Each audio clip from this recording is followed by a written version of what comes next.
Aleluia, Senhor, nós exaltamos, ó Pai. Nós te engrandecemos nesta manhã, Senhor, porque Tu és o único Deus verdadeiro.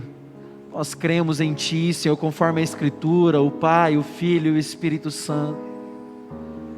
Nós Te louvamos e Te adoramos, Senhor, porque primeiro fomos amados, resgatados, fomos salvos do tremedal, Senhor Deus, da iniquidade, do pecado, da maldade. O Senhor nos trouxe, ó Deus, com mão forte para perto de Ti, Senhor. E tem nos abençoado, Senhor, com a Tua bondade, tem nos abençoado, Senhor, com a Tua fidelidade. Ah, Senhor, nessa manhã nós queremos expressar, mesmo com palavras limitadas, porque não há suficientes palavras, Senhor. Mas nós queremos ainda assim, ó Deus, expressar a Tua grandeza, a Tua beleza, a Tua santidade. Nós queremos, ó Deus, como igreja, exaltar ao Senhor por quem Tu és. Nós não estamos aqui em primeiro lugar por quem nós somos, ó Deus, mas estamos por quem Tu és. Tu és um Deus salvador, um Deus resgatador, um Deus que nos tirou do império das trevas e nos transportou para o reino do Filho do Seu amor. Tu és um Deus tão amoroso que nos amou de tal forma que deu o Seu Filho unigênito e nos deu também esta fé, Senhor, tão poderosa e maravilhosa que nos faz ter vida eterna. Nós Te adoramos, ó Deus, porque esse mesmo Teu Filho, o nosso Senhor e Salvador Jesus Cristo, veio à terra, viveu como um de nós, não pecou, foi santo em tudo, nos substituiu, Senhor, na vida que deveríamos viver, na morte que deveríamos morrer, Senhor, e nos deu vida eterna, e juntamente com Ele, Senhor, todas as coisas. Nós Te louvamos, ó Pai, porque Tu ouviste a intercessão do nosso Senhor e Salvador Jesus, e nos enviaste o Consolador, o Paráclito, aquele que está conosco, que habita em nós, que nos encoraja, que nos anima, que nos fortalece, que distribui dons sobre a igreja, que nos levanta quando estamos caídos, que Deus nos faz caminhar quando estamos cansados, que nos faz voar sobre as tempestades como uma águia, quando essas tempestades nos oprimem. Ah, Senhor, nós agradecemos, porque o mesmo Espírito que Tu nos deste, também é o Deus presente, é o Deus conosco, assim como Jesus. Ah, Senhor, nós Te adoramos, Pai. Abba, Pai, como diz a Sua Escritura, Papaizinho, Pai querido, Pai amado, nós Te amamos, nós Te exaltamos, Senhor, porque o Senhor nos venceu com a Tua sabedoria, o Senhor nos venceu com a Tua graça, o Senhor nos laçou, Senhor, com esses laços de misericórdia, com esse amor benigno, eterno, poderoso. Nós Te exaltamos, Senhor, porque Tu és excelso, Tu és, ó Deus, magnífico, Tu és esplêndido, Tu és incomparável, Senhor. Nós Te adoramos, ó Deus, nós Te adoramos, Senhor, com tudo que somos e temos, mesmo que isso tudo não seja nada, mas nós Te adoramos, ó Deus, por meio do sangue poderoso daquele que é aceito por Ti, Senhor, e nós nos vestimos desse novo homem, e levantamos mãos santas, puras, ó Deus, um coração quebrantado diante de Ti, para dizer que Tu és o nosso Deus, o nosso Senhor. Recebe, Senhor, o nosso louvor e a nossa adoração, Senhor. Nos lava, Senhor, nos purifica e seremos limpos. Nos perdoa dos nossos pecados, Senhor, e seremos mais alvos do que a polpa do coco. Seremos mais alvos do que a neve, Senhor. Ah, Deus amado, a Ti todo louvor, toda honra, toda glória, não só agora, não só hoje, mas pelos séculos dos séculos, por toda a eternidade. Ó Senhor, o Espírito e a igreja dizem: vem, vem depressa, vem logo ao nosso encontro. Nos livra de nós mesmos, nos livra do pecado, nos livra do inferno, do diabo, do mundo. E nos leva, Senhor, nos toma para Si mesmo, como o Senhor fez com Enoque. Nos toma para Si mesmo, Senhor. Essa é a nossa oração, Senhor. Em nome de Jesus. Amém e amém. Se você puder, aplauda esse Deus maravilhoso, porque Ele é digno de toda adoração, de todo louvor. Querido, você pode sentar, nós vamos ler um texto longo. Abra sua Bíblia em Daniel capítulo 3. Daniel capítulo 3.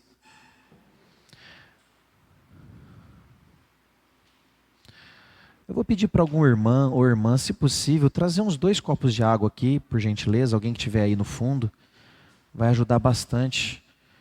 Abra sua Bíblia em Daniel, capítulo 3. Eu vou chamar aqui o irmão Rodrigo, que fará essa leitura agora pela manhã. Você pode ficar sentado mesmo, a leitura é longa.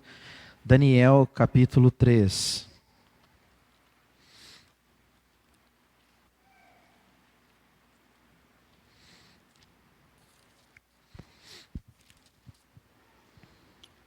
Amém. Som.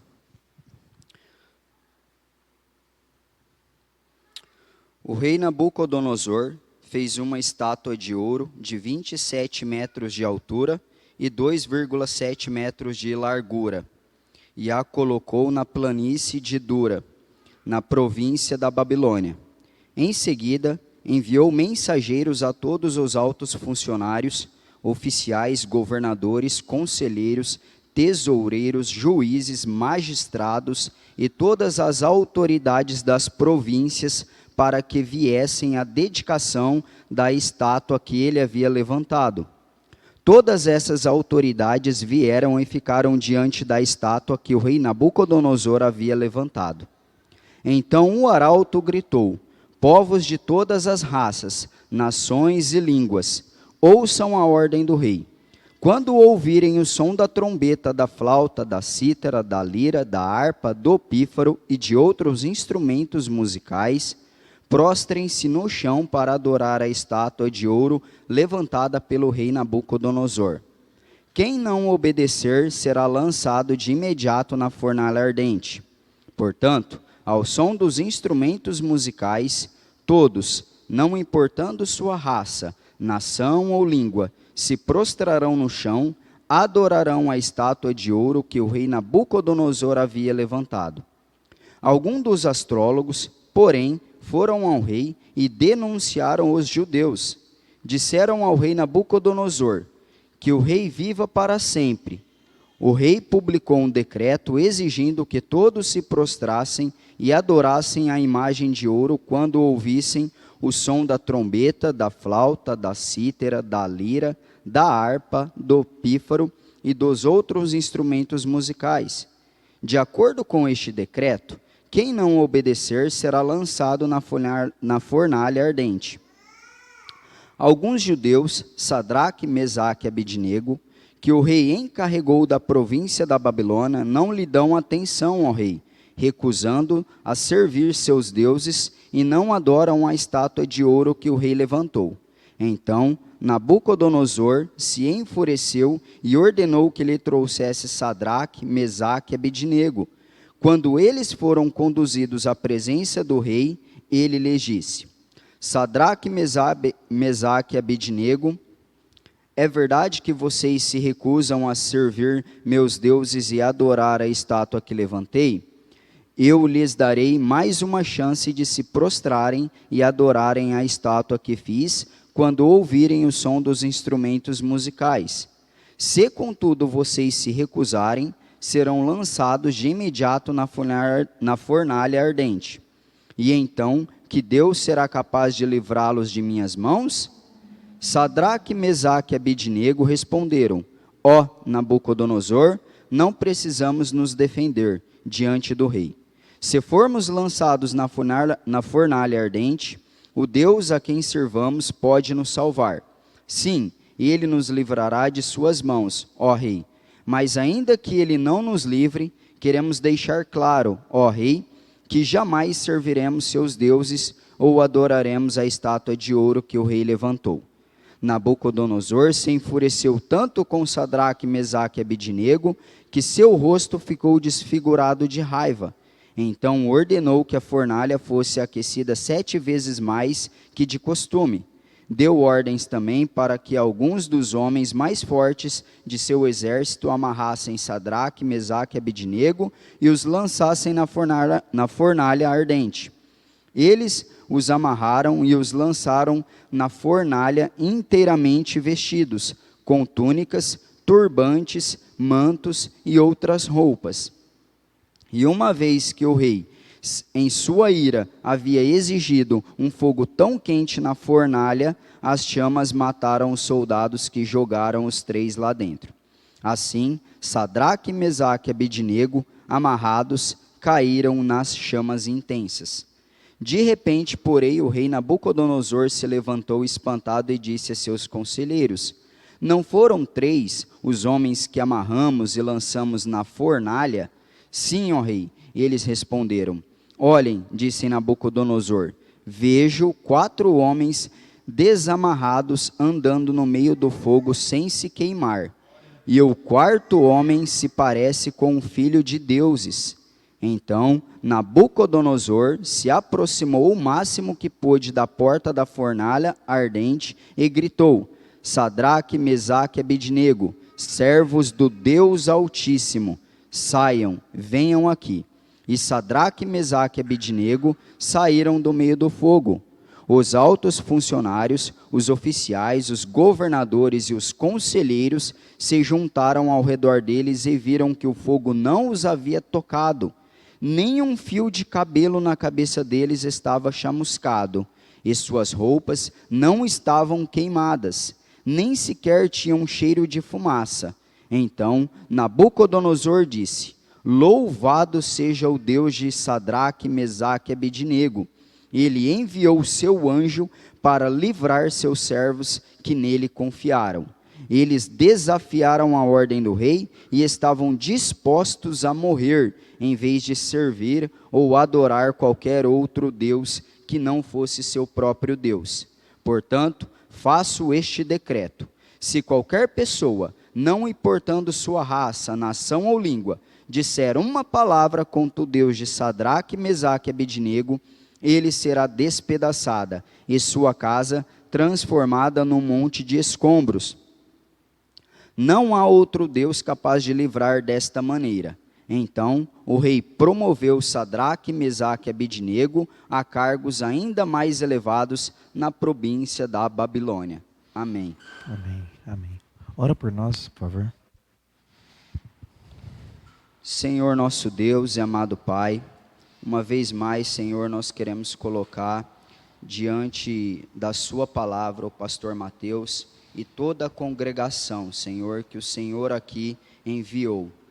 Senhor, abençoe o pastor Mateus, que a palavra seja ministrada, ó Deus, aos nossos corações, que haja em nós, Senhor, o senso de arrependimento, o senso de adoração, que nós, Senhor, estejamos prontos para ouvir o Senhor falar a nós.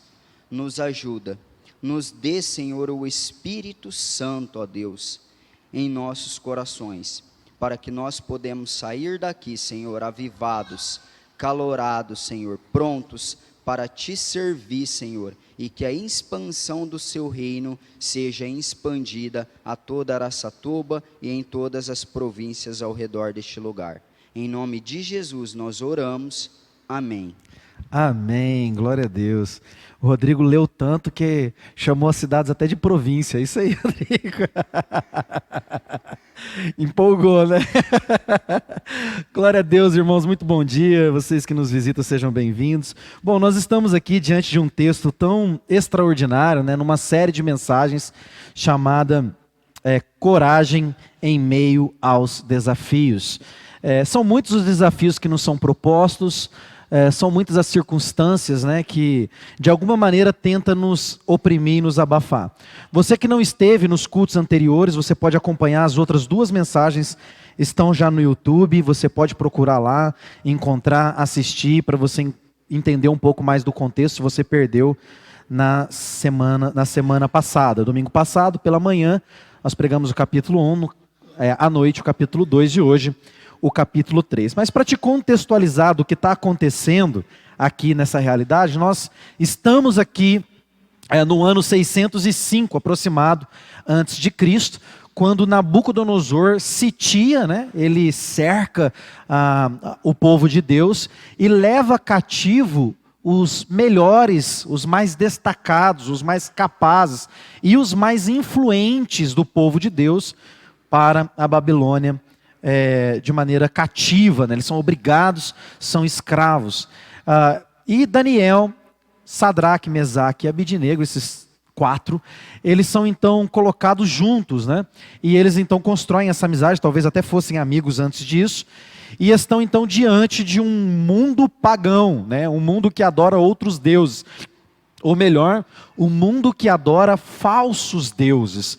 E eles estão ali. E logo de cara, no capítulo 1, eles são colocados diante de vários desafios, várias circunstâncias. E o que nós destacamos no capítulo 1 é que esses jovens, eles são colocados numa prova difícil, né? É colocado diante deles as iguarias do rei, né? Então esse é o primeiro desafio que é colocado diante deles, se contaminar com aquilo que Deus considerava impuro. Afinal de contas, esses alimentos, eles eram oferecidos a ídolos, né? A gente sabe muito bem, dentro da lei, que eles não poderiam comer animais impuros, que dirá animais oferecidos a ídolos, né? Eles não podiam nem tocar nesse tipo de alimento, tamanho o seu temor e o seu respeito por Deus e pela sua santidade. Então eles vencem esse desafio, mesmo que Nabucodonosor quisesse mudar o status quo. Você vai lembrar dessa palavra, né, importante. Ele vai querer mudar, né, a visão de mundo desses jovens, vai desafiar a visão deles a respeito de quem é o homem, quem é Deus, da teologia do Antigo Testamento, enfim, eles eram desafiados na sua fé.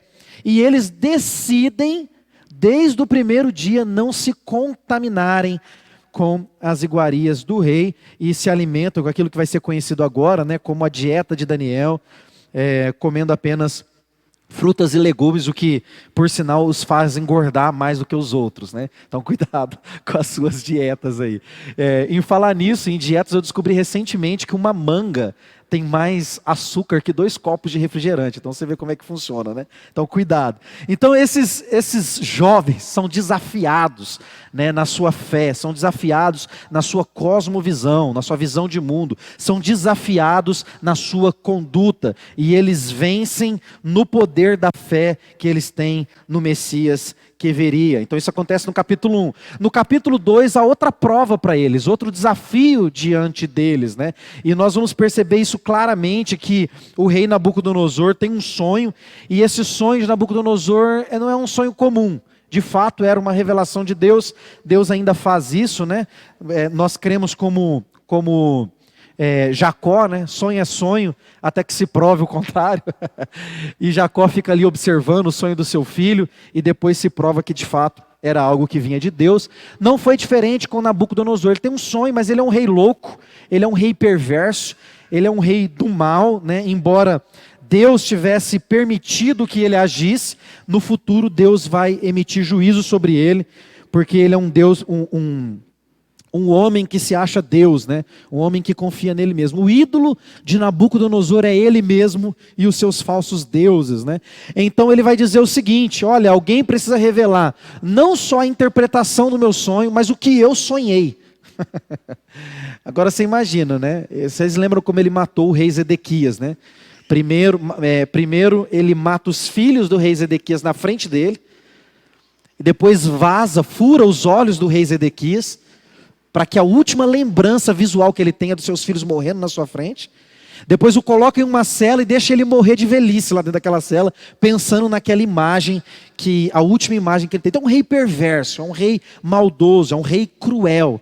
E é um desafio, porque o rei Nabucodonosor diz o seguinte: se os meus sábios, os feiticeiros do meu reino, né, os astrólogos do meu reino, não conseguirem discernir o meu sonho e também revelar qual foi o sonho, todos eles morrerão.